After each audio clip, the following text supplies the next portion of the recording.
నమస్తే, welcome back once again. Chandrayaan 3 Aditya L1 ప్రతిష్టాత్మక మిషన్లను విజయవంతంగా ప్రయోగించిన తర్వాత మళ్ళీ 2024 ఓపెనింగ్లోనే PSLV C-58 ప్రయోగం చేపట్టడం జరిగింది. అది కూడా విజయవంతం కావడంతో దేశ ప్రజలు హర్షం వ్యక్తం చేస్తున్నారు. అదేవిధంగా ఈ అంశం మీద మనతో పాటు చర్చా కార్యక్రమంలో పాల్గొనేందుకు సిద్ధంగా ఉన్నారు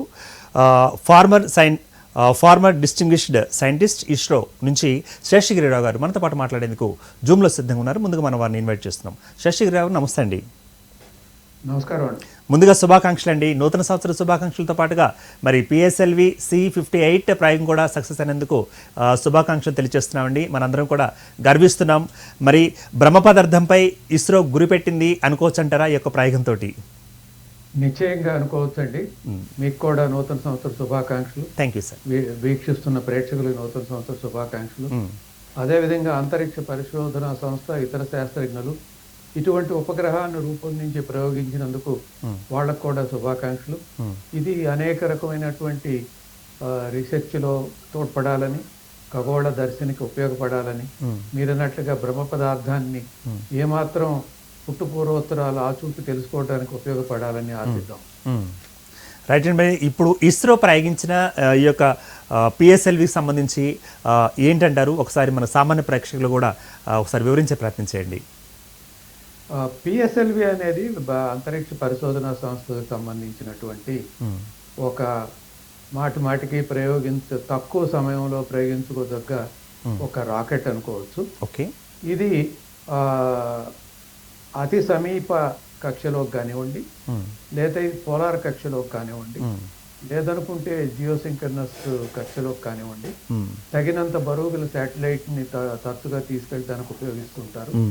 ఇది 60 సార్లు ప్రయోగించబడింది. ఇది 60వ ప్రయోగం.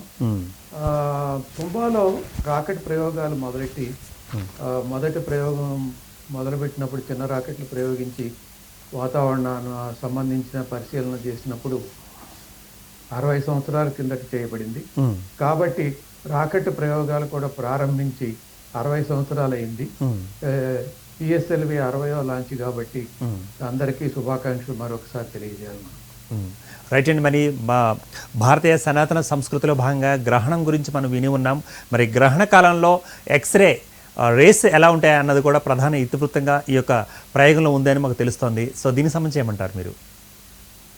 ఇది జనవరి 1వ తారీఖు 2024న ప్రయోగించినటువంటి ఉపగ్రహం పేరు ఎక్స్పోసాట్. అంటే అది సూక్ష్మ నామం అన్నమాట. దాని ఎక్స్పాండెడ్ నేమ్ ఏంటంటే X ray polarimeter satellite. X ray polarimeter satellite అంటే మనందరికీ ఎక్స్ రేస్ తెలుసు. ఓకే. ఇటువంటి ఎక్స్రేస్ ఖగోళంలో ఉన్నటువంటి వివిధ ప్రదేశాల నుంచి ఉత్పన్నమై అనేక మార్గాలు అన్ని దిశలా వ్యాపిస్తూ ఉంటాయి అన్నమాట.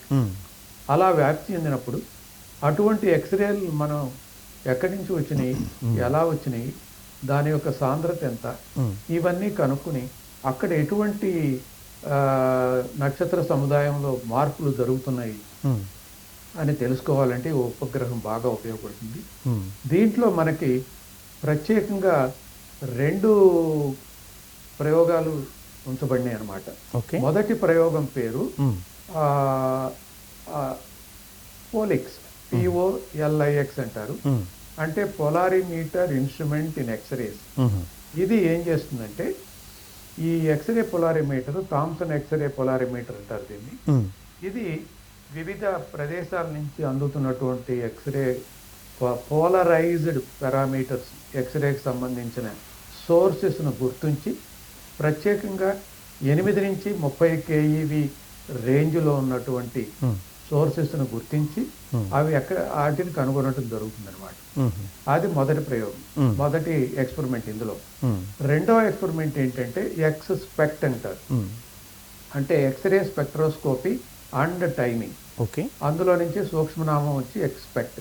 ఇదేం చేస్తుందంటే ఇటువంటి ఎక్స్రే కిరణాల ఆవిర్భావం ఆయా నక్షత్ర సముదాయాల నుంచి ఏ సమయంలో ఉద్భవించబడినాయి, దాంతో పాటు ఆ యొక్క ఎలక్ట్రోమాగ్నెటిక్ స్పెక్ట్రమ్ ఎలా ఉంది అనేది పరిశీలించడానికి ఉపయోగపడతాయి అన్నమాట. ఇది 0.8 దగ్గర నుంచి 15 కేఈవి పరిమాణంలో ఉన్నటువంటి ఎక్స్రేస్ని గుర్తించడం జరుగుతుంది. మొట్టమొదటి ప్రయోగం అంటే పాలిక్స్ అనేది రామన్ రీసెర్చ్ ఇన్స్టిట్యూట్ వాళ్ళు, ఇస్రో వాళ్ళు కలిసి తయారు చేశారు. ISRO URSC అంటారు, యూఆర్ శాటిలైట్ సెంటర్. అలాగే ఎక్స్పెక్ట్ అనే ప్రయోగం, నిక్షిప్తబడినటువంటి ప్రయోగం, ఇది స్పేస్ ఆస్ట్రానమీ గ్రూప్, అది కూడా URSC సెంటర్లోని ఇస్రోలో ఉంది. వాళ్ళ చేత వాళ్ళు తయారు చేసింది అనమాట. ఈ రెండు నిక్షిప్తబడినటువంటి ఉపగ్రహం ఇది 650 కిలోమీటర్ల ఎత్తులో 6 డిగ్రీల భూమధ్య రేఖకు 6 డిగ్రీల ఇంక్లినేషన్ అంటాం మనం, వాల్. ఇంక్లినేషన్ అంటే వాల్. 6 డిగ్రీల వాల్ ఈ భూమి చుట్టూతో తిరుగుతూ ఉంటుంది. ముఖ్యంగా ఉత్తర దక్షిణ ధ్రువాల్లో తిరుగుతూ ఉంటుంది అనమాట. ఇది తిరుగుతున్నప్పుడు ఈ ఎక్స్రేలు పసిగట్టడం జరుగుతుంది. ఇది దీని యొక్క ముఖ్య ఉద్దేశం. రైట్ అండి. మరి ఎక్స్రేస్ అన్న విషయం మనము చర్చిస్తున్నాం. సైంటిఫికల్గా భారతదేశం ముందుకు వెళుతుంది, అభినందిద్దాం, మనం కూడా దాన్ని ఆశీర్వదిద్దాం. కానీ గ్రహణ కాలంలో ఎక్స్రే మూలాలు ఉన్నారు కదా, గ్రహణ కాలం అనగానే జనాంతికంగా వినిపిస్తూ ఉన్న ఒకటి మూఢనమ్మకం కూడా అని అనుకోవాల్సిందే మనం. మరి గ్రహణ సమయంలో బయటకు వస్తే కొన్ని రేస్ అనేవి, కొన్ని కిరణాలు అనేవి పడకూడదు, అట్లా. సో వాటికి వీటికి ఏమైనా లింక్ ఉందంటారా? సింక్ అయ్యే అవకాశం ఉందంటారా? ఇది వేరే అంటారా? జనరల్గా అడుగుతున్నాను సార్. గ్రహణ సమయంలో ముఖ్యంగా భూమి మీదకి ప్రసరించే కిరణాలు ultraviolet rays. Yes sir. Ultraviolet రేస్లో ABC అని 3 రకాలు ఉంటాయి. అందులో ఉన్నటువంటి అల్ట్రావైలెట్ రేసు చర్మానికి, కంటికి ప్రమాదకరం. సో అందువలన ఈ అల్ట్రావైలెట్ రేసు మన యొక్క భూమి యొక్క వాతావరణం వలన చాలా రేసు అక్కడ ఆ వాతావరణంలోనే బ్యాక్ రిఫ్లెక్ట్ చేయబడతాయి అన్నమాట, లోపలికి రాకుండా అక్కడ నెట్టివేయబడతాయి. అటువంటి భూ వాతావరణం ఏమవుతుందంటే గ్రహణ కాలంలో సూర్యరశ్మి ఉండదు, నీడ ఛాయ ఉంటుంది. కాబట్టి ఆ ఛాయ ఉన్నప్పుడు అల్ట్రావైలెట్ కిరణాలు క్రిందకి ఎక్కువ పరిమాణంలో వచ్చే అవకాశం ఉంది. అలా పరిమాణంలో వచ్చినప్పుడు అందరూ మరి ఆరోగ్యం కాపాడుకోవాలి. కాబట్టి ఒక పోలరైజ్డ్ ఎక్స్రే ఫిల్మ్ ద్వారా చూస్తే ఇబ్బంది లేదు. కానీ డైరెక్ట్గా కనుక చూసినట్టయితే కంటికి కానీ, చర్మానికి కానీ దానికి సంబంధించినటువంటి ఆరోగ్య లక్షణాలు మాలో ఇబ్బంది కలిగే అవకాశం ఉంది. ఈ శాటిలైట్కి గ్రహణ కాలం దానికి వేరువేరుగా ఉంటుంది. ఎందుకంటే ఈ శాటిలైట్ వలన ఉపయోగం ఏంటంటే మనకి దీంట్లో బ్లాక్ హోల్ అని ఉంటుంది. ఓకే.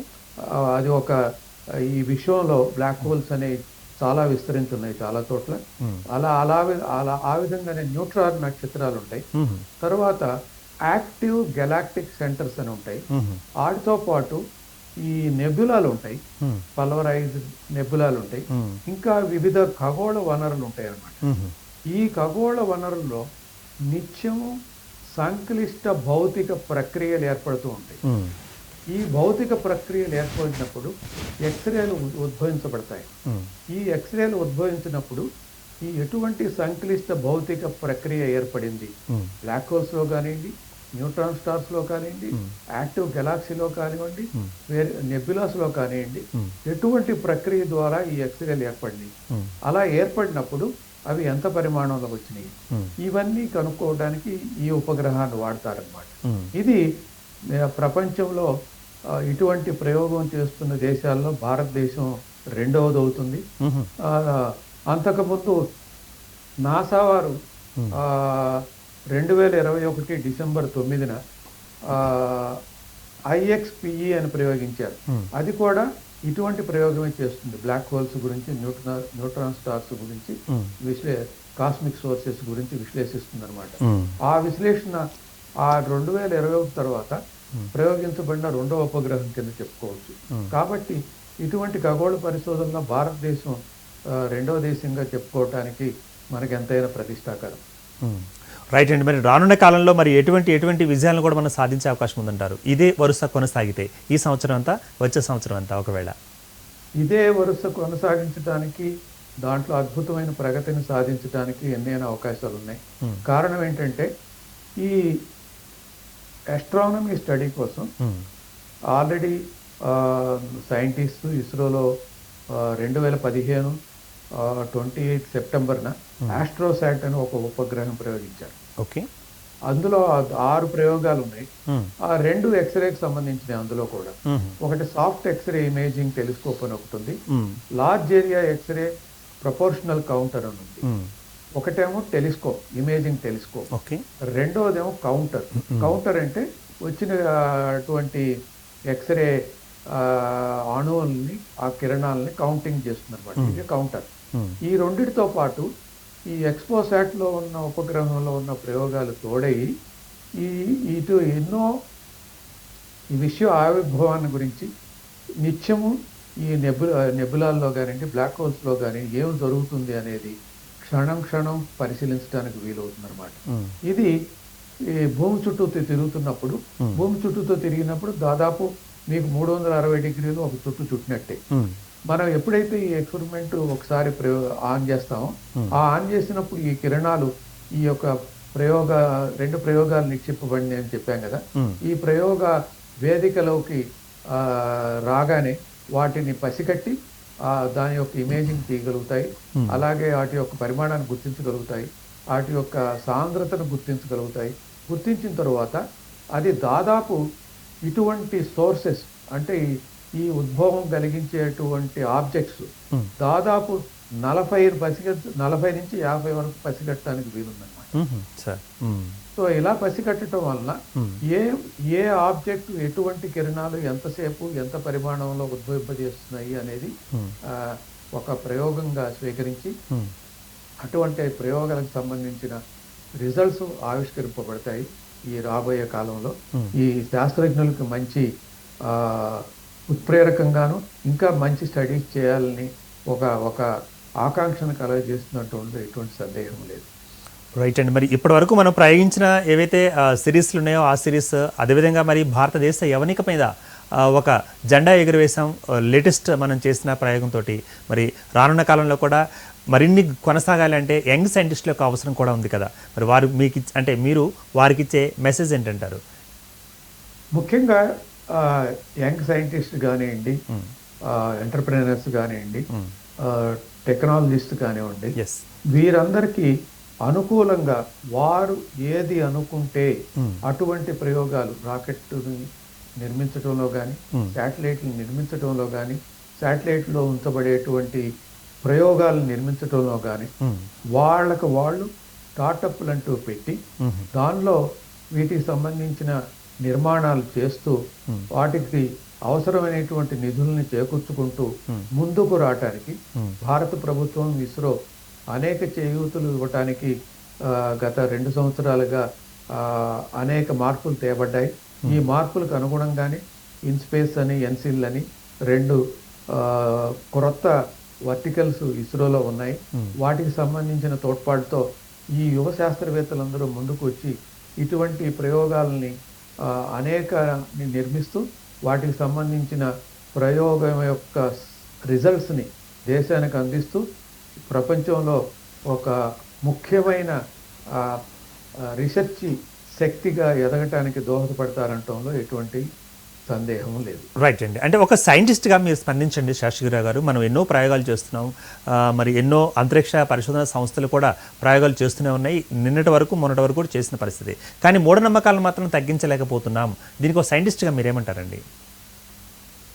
మూఢనమ్మకాలు తగ్గించకపోవటం అనేది ఉండదు.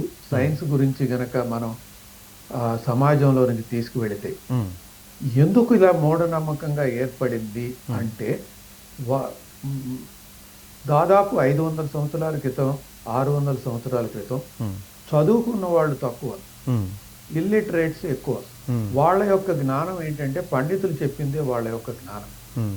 ఉదాహరణకి ఏదైనా విషయం మనం శాస్త్రయుక్తంగా చెప్పి ఇది చేయకూడదు అంటే వాళ్ళకి అర్థం కాకపోవచ్చు. అదే గ్రహణ కాలంలో మీరు ఇవన్నీ పాటించండి, ఇంట్లోనే ఉండండి అంటే దానికి శాస్త్ర సంబంధమైన రీజన్ ఇవ్వకుండా ఒక రకమైన సామాజిక అవసరం కింద చెప్పి వారిని ఇంట్లో ఉంచడం జరిగిందనమాట. అలా తీసుకురావటం వల్ల మూఢనమ్మకము అని చెప్తున్నాము. కానీ కొన్ని విషయాలు మాత్రం శాస్త్రీయంగా వాళ్ళకి చెప్పొచ్చు. ఇప్పటికి చాలా వరకు శాస్త్రీయంగా అర్థం చేసుకుని ఎటువంటి నమ్మకాలని మనం శాస్త్రీయ పద్ధతిలో మనం నేర్చుకుని అవలంబించాలి. ఎటువంటిది మూఢనమ్మకము అని చెప్పటానికి అనేక సంస్థలు ముందుకొచ్చి ఈ సమాజాన్ని మరి ముందుకు తీసుకెళ్తానంటలో ఎటువంటి సందేహం లేదు. వాళ్ళు కూడా వాళ్ళ పనులు నిర్వర్తిస్తూ ఈ మూఢనమ్మకాల గురించి అనేక రకమైనటువంటి ప్రబోధనాలు చేస్తున్నారని నాకు చాలా వరకు తెలుసు. కొన్ని సంస్థలు కూడా ఈ విషయంలో అవిరళమైన కృషి చేస్తున్నాయి. రైట్ అండి. ఇక చివరిగా మరి సైంటిఫిక్ టెంపరమెంట్ బాగా పెరగాలి, మన దేశం మరి వైజ్ఞానికంగా సాంకేతికంగా శాస్త్ర రంగాల్లో కూడా ముందుకు వెళ్ళాలంటే మీరు ఇచ్చే మెసేజ్ ఏంటంటారు as a scientist? Scientific temperament ఒక్కసారిగా రాదండి. విద్యార్థులు వాళ్ళు పాఠాలు నేర్చుకున్నప్పుడు స్కూల్లో మరి వాళ్ళకంటూ శాస్త్ర విజ్ఞానం కానివ్వండి, సోషల్ సైన్సెస్ కానివ్వండి, లిటరేచర్ కానివ్వండి, అనేక రకమైనటువంటి సబ్జెక్టులు ఉండి టీచర్లు బోధిస్తున్నప్పుడు ఎటువంటి పాఠాన్నైనా కూడా టెక్స్ట్ బుక్లో రాయబడింది మనకు టీచరు ఈరోజు ఉపాధ్యాయులు మనకు చెప్పారు అని కాకుండా అది అర్థం చేసుకోవటానికి నిరంతరము ఇది నాకు అర్థం కాలేదు, దీనిలో ఉన్నటువంటి మూలాంశం ఏంటి, ప్రతి డెఫినేషన్ లో కానివ్వండి, ప్రతి నిర్వచనంలో కానివ్వండి, ప్రతి సైంటిఫిక్ ఆబ్జెక్టివ్ లో కానివ్వండి, ఒక ఆలోచన విధానాన్ని కనుక ఉపాధ్యాయులు తల్లిదండ్రులు పెంపొందించేస్తే ఈ సైంటిఫిక్ టెంపర్ విద్యార్థుల్లోనూ యువకుల్లోనూ ఆటోమేటిక్గా వస్తుందని నా ఉద్దేశం. రైట్ అండి. థ్యాంక్స్ ఫర్ ది పార్టిసిపేషన్ అండి. థ్యాంక్ యూ మచ్ అండి. Thank you very much. Right.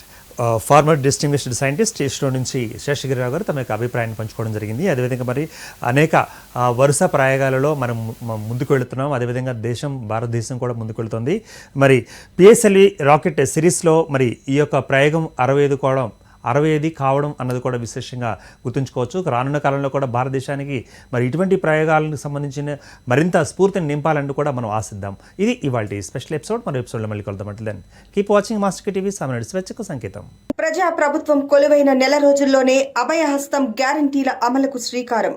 రాష్ట్ర ముఖ్యమంత్రి శ్రీ యనుమల రేవంత్ రెడ్డి గారు, ఉప ముఖ్యమంత్రి శ్రీ బట్టి విక్రమార్క మల్లు గారు మరియు రాష్ట్ర మంత్రివర్గం చేతుల మీదుగా ప్రజా పాలన ప్రోగ్రాం ప్రారంభం. డిసెంబర్ 28, 2023 నుండి జనవరి 6, 2024 వరకు ప్రజా పాలన దరఖాస్తుల స్వీకరణ. ఈ ప్రజా పాలన దరఖాస్తులో మహాలక్ష్మి, రైతు భరోసా, ఇందిరమ్మ ఇండ్లు, గృహజ్యోతి, చేయూత గ్యారంటీల లబ్ధి కొరకు అప్లై చేసుకోవచ్చు. ప్రగతి పదం, సకల జనహితం, మన ప్రజా ప్రభుత్వం.